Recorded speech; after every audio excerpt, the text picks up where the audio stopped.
इतना हमको तड़पाते हो क्यों, इतना हमको तड़पाते हो क्यों, ये प्राण पखे हो क्यों, आए अब भी सब चाहते हो क्यों, आए अब भी सब चाहते हो क्यों,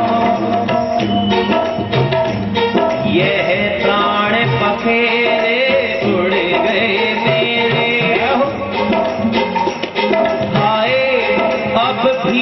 सब चाहते हो क्यों, नहीं तीनों पे आप दया करते,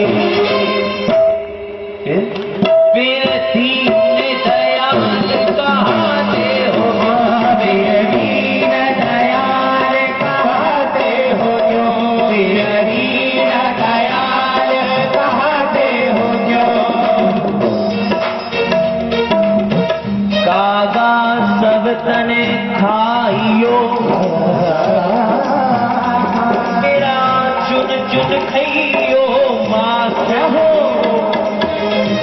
पर ये तो नैना मत खाइयो, ये तो नैना मत खाइयो, पिया मिलन की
कुंज कुंजनेश्वरी, वृंदावनेश्वरी, रासेश्वरी, श्री हरदासेश्वरी, श्री राधा रमण बाधा हरणलाल की उन्हीं युगल चरणों में प्रणाम करते हुए चतुर्थ दिवस की इस पावन पवित्र दिव्य ललित लाला में लौल्य परिकलावित कथा में हम और आप प्रवेश करने जा रहे हैं। जिस कथा का रसस्वादन चक्रवर्ती सम्राट राजा परीक्षित चक्र चूड़ामणि ज्ञान शिरोमणि, जिस कथा के अंतर्गत कल की कथा प्रसंग में आप लोगों ने श्री ध्रुव जी महाराज के चरित्र का श्रवण किया। श्री ध्रुव जी महाराज जिन्होंने 5 वर्ष की अवस्था में भगवान को पा लिया। 5 वर्ष की अवस्था में परमात्मा का दर्शन कर लिया। ये कथा हमें संकेत कर रही है, परमात्मा को पाने के लिए उम्र नहीं देखी जाती। कौन सी उम्र में हम भगवान को पाएंगे? बोले जब बाल सफेद हो जाएंगे तभी पाएंगे? नहीं, ऐसा कोई आवश्यक नहीं है कि जब वृद्धावस्था आवे तभी हम भगवान को पाने के लिए निकले। बचपन से ही परमात्मा को पाने के लिए निकल जाना चाहिए। और भैया मैं तो कहता हूँ जब भी कथाओं में आओ तो अपने बच्चों को लेकर जरूर आओ। मैं तो सबसे कहता हूँ आप कथा में आइए, अपने बालकों को संग में लेके आइए। इसके बारे में कुछ चर्चा तो मुझे मालूम पड़ेगी, मालूम पड़ेगा कि यहाँ कथाएं क्या होती है। मुझे बहुत अच्छा लगता है जब नवयुवा लोग कथा से जुड़ते हैं। कई ग्राम ऐसे हैं जहां मैंने कथा करी तो वहां पर नवयुवा लोगों ने कथा कराई। बहुत अच्छा लगता है। हमारा समाज भगवत कार्य से जुड़ रहा है, इससे ज्यादा खुशी की और क्या बात हो सकती है। जो बिछड़ रहा था वो जुड़ रहा है, और हमारा कार्य ही है भैया सब कुछ जोड़ना, संगठन तैयार करना, भगवत कार्य के लिए अग्रसर करना, ये हमारा कार्य है। कितने लोग मेरी उम्र के होंगे जो अभी भी इसका हूं कि हमसे हमारी उम्र के लोग इस कार्य में आकर बैठे हैं, आनंद ले रहे हैं, बढ़ चढ़ के हिस्सा ले रहे हैं, तो हमको प्रसन्नता होती है। उम्र नहीं देखी जाती, आयु नहीं देखी जाती। यहाँ आयु का कोई सवाल ही नहीं है। यहाँ तो बस सवाल है तो इस बात का कि भगवान की प्राप्ति कैसे हो, किस प्रकार से हो। ध्रुव जी महाराज चल दिए हैं मथुरा के उस मधुवन में भगवत कृपा को प्राप्त करने के लिए। जाकर के तब करना प्रारंभ किया है। भजन शुरू हो गया है, ध्रुव जी का भजन शुरू हो गया है। भजन कैसा? अखंड तप चला है। प्रथम मास में जब भजन प्रारंभ किया, यमुना स्नान करके बैठ गए हैं मधुवन में। नियम ले लिया श्री ध्रुव जी महाराज ने, 3 दिन तक कुछ नहीं खाएंगे, फलाहार करेंगे, सिर्फ कुछ नहीं खाएंगे, सिर्फ फलाहार करके रहेंगे। फलाहार करते हैं ध्रुव जी महाराज, निराहार रह करके भगवान का भजन कर रहे हैं। 3 दिन में 1 दिन फलाहार किया और बाकी निराहार रह करके कोई आहार ग्रहण नहीं कर रहे हैं। तब का दूसरा महीना जब प्रारंभ हुआ है तो उसको और कठोर कर दिया, और कठोर कर दिया है उस तप को। धीरे धीरे और कठोर हो गया। द्वितीयं चातुर्मासं षष्ठे षष्ठोर्धिको दिने। 6 दिन में 1 बार फलाहार ले रहे हैं, कठोर कर दिया है। वृक्ष से टूटे हुए फल खाते थे, जो टूट के गिर जाते हैं अपने, वही फल खाते थे और दूसरा कोई फल नहीं देते थे। ऐसा कठोर। बताओ 5 वर्ष का बालक ये तप ले रहा है, और हम लोग एकादशी का व्रत करेंगे। कल एकादशी है ना, तो एकादशी का व्रत करेंगे तो 10वीं वाले दिन 1 दिन पहले ही बोले इतना खा लो कि कल भूख न लगे। एकादशी में इतना खर्चा नहीं होता जितना 10वीं में हो जाता है। और बाकी लगी एकादशी हो क्या कहना साहब एकादशी का। प्रातःकाल शुरू हुई, कुट्टू की पकौड़ी, कुट्टू की पूड़ी, लौकी की सब्जी, आलू की सब्जी और भी जो कुछ है वो सब लिया। काहे की एकादशी? जाते थी तो मदिरा रखो, एकादशी तो ज्यादा अच्छा है। लेकिन यहाँ ध्रुव जी महाराज का भजन देखिए आप। ध्रुव जी महाराज का कैसा भजन है, अखंड तप चल रहा है, अखंड तप। 6 दिन में 1 बार कुछ खाते हैं, 6 दिन में 1 बार कुछ भोग लिया है। और जैसे ही 5म मास प्रारंभ हुआ है तो अब तो जल्दी छोड़ दिया, प्राणवायु ब्रह्मरंध्र में प्राणवायु को रोक लिया है और भजन करना प्रारंभ किया है। भगवान से देखा नहीं गया। क्यों?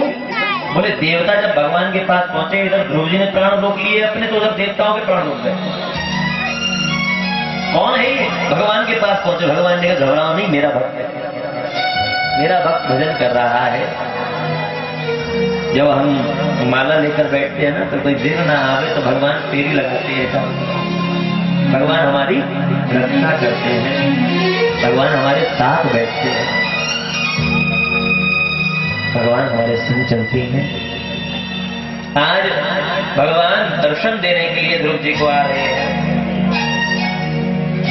भगवान दर्शन देने के लिए ध्रुव जी को आ नहीं रहे हैं। रसिक कह रहे हैं कि दर्शन देने के लिए नहीं आए हैं भैया, फिर बोले ध्रुव जी का दर्शन करने के लिए आए हैं, देने नहीं आए दर्शन। ध्रुव जी का दर्शन करने आए हैं। भगवान की भी तो इच्छा होती है कि मुझे भी कोई ऐसा भक्त मिले। भाई मेरी इच्छा होती है होने चाहिए जो रस में डूबे हो।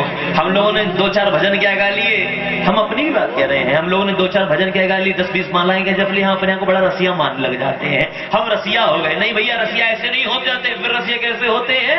बोले बताया है, रसिया रसिया सब कोई कहे, रसिया न समझे कोई, रसिया पाको समझिए जो रस में डूबो होई। रसिया कौन है? बोले जो बिल्कुल रस में डूबा हुआ है, निकल ही नहीं पा रहा है, वो है रसिया। जो रस में डूब गया है, जिस रस में डूब। नाम कुमारी नानका चढ़ी रहे दिन रैण। जिसे जिसे होश ना रहे मैं कहाँ हूँ, मेरे बगल में कौन है, मुझे कौन देख रहा है, कोई होश ना रहे, वो है रसिया। आज ध्रुव जी का दर्शन करने के लिए जब भगवान पधारे हैं, ओ भगवान सामने खड़े हैं, लेकिन ध्रुव जी को होश नहीं है। भगवान सामने खड़े हैं, ध्रुव जी को इस बात का होश नहीं है बिल्कुल। सत्य बताना, अगर आपके सामने भगवान आ जाए तो क्या आप चुपचाप खड़े रहकर दर्शन करोगे या कुछ मांगोगे?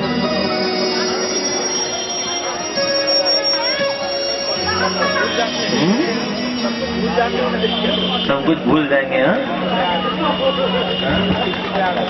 हाँ, भूलने वाले लोग कम हैंगे, लेकिन लिस्ट तैयार करने वाले ज्यादा हो गए। आधे तो कहेंगे कि प्रभु जरा ऐसे ही खड़े रहना, मैं घर पे भूल आया हूँ, कमरे में रख करके अभी लेकर रखा हूँ। ये मांग ले, वो मांग। ध्रुव आज पहली बार ध्रुव जी ने अपने नेत्र खोले हैं। जैसे ही नेत्र खोले, भगवान सामने चतुर्भुज स्वरूप लेकर खड़े हुए हैं। भगवान सामने खड़े हुए हैं। ध्रुव बोलना चाह रहे हैं लेकिन बोल नहीं पा रहे हैं, कुछ कहना चाह रहे हैं लेकिन कुछ कह नहीं पा रहे हैं।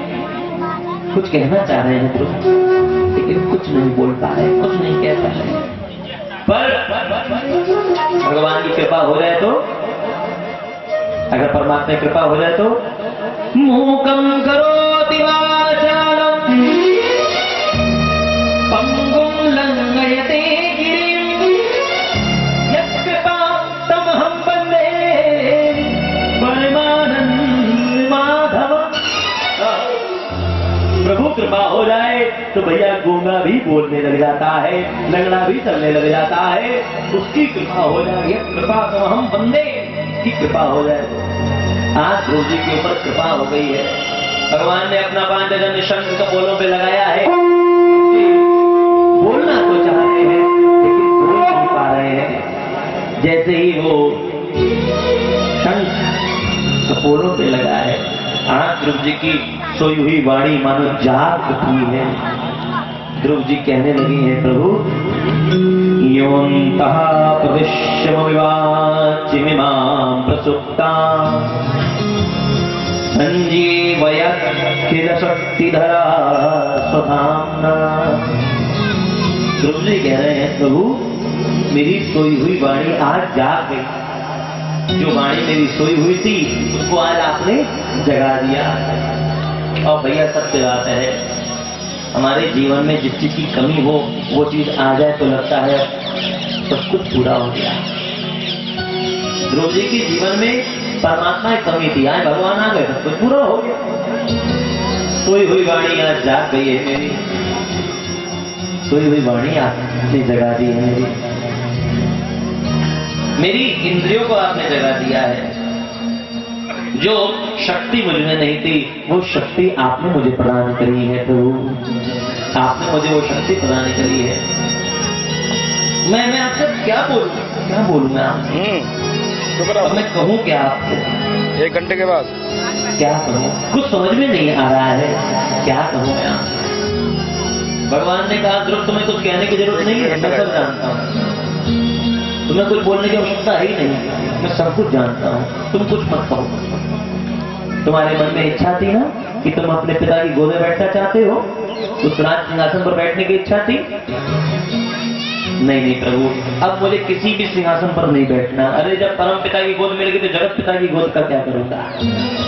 अब तो आपकी गोद में बैठ गया हूं। जब परम पिता की गोद मिल चुकी है तो जगत के पिता की गोद में बैठकर मैं क्या करूंगा? अब मुझे कहीं नहीं जाना। नहीं, तुम्हारे मन में जो इच्छा थी उसको तो मैं पूरा करूंगा ही करूंगा, उसको जरूर पूरा करूंगा। देखो भैया, भगवान देता भी है तो उसके बदले में कुछ लेता भी। भगवान ने ध्रुव जी को दिया, जो ध्रुव जी के मन में था ध्रुव को दिया, लेकिन उससे पहले ध्रुव की साधना को देखा है। ध्रुव की साधना कैसी है, साधना को देखा है। भगवान हमको देते हैं, लेकिन मांगने का तरीका अलग अलग हो जाता है। एक बार आपने सुना होगा, एक बार एक भक्त भगवान शिव का भक्त था, वो प्रतिदिन चोरी करके अपना जीवन यापन किया करता था। रोज प्रतिदिन चोरी करता था, जीवन यापन किया करता था। एक दिन सुबह से शाम रह गई लेकिन चोरी करने को कुछ मिला नहीं। शाम को जब जा रहा था तो एक शिव मंदिर में भक्त लोग बैठकर कीर्तन कर रहे थे। शिव मंदिर में जाकर देखा, ओहो यहाँ तो कीर्तन हो रहा है, यहाँ तो दिव्य संकीर्तन हो रहा है। अंदर जाके देखा तो वही मंदिर पे एक सुंदर सा सोने का घंटा लटक रहा था। बोले अगर मुझे यही मिल जाए तो मेरा जीवन अच्छा चल जाएगा, आज की आमदनी पूरी हो जाएगी। रात्रि काल की बेला हुई, रात्रि काल का वक्त हुआ, सारे भक्त कीर्तन करके और शिव मंदिर में उस घंटे को देखा। घंटा चुराने के लिए हाथ ऊपर किया तो वो घंटा हाथ में ना आया। घंटा थोड़ा सा ऊंचा था, हाथ ना आया। अब क्या करें? बड़ा उपाय किया, बड़ा प्रयास किया, लेकिन घंटा फिर भी ना उतरा। तो अंत होकर तो भगवान शिव जी के ऊपर ही चढ़ गया। जो शिव पिंडी थी उस शिव पिंडी के ऊपर चढ़ गया, और ऊपर चढ़ करके घंटे को जैसे ही उतारा वहीं पर भगवान शिव प्रकट हो गए। बेटा बोलो ही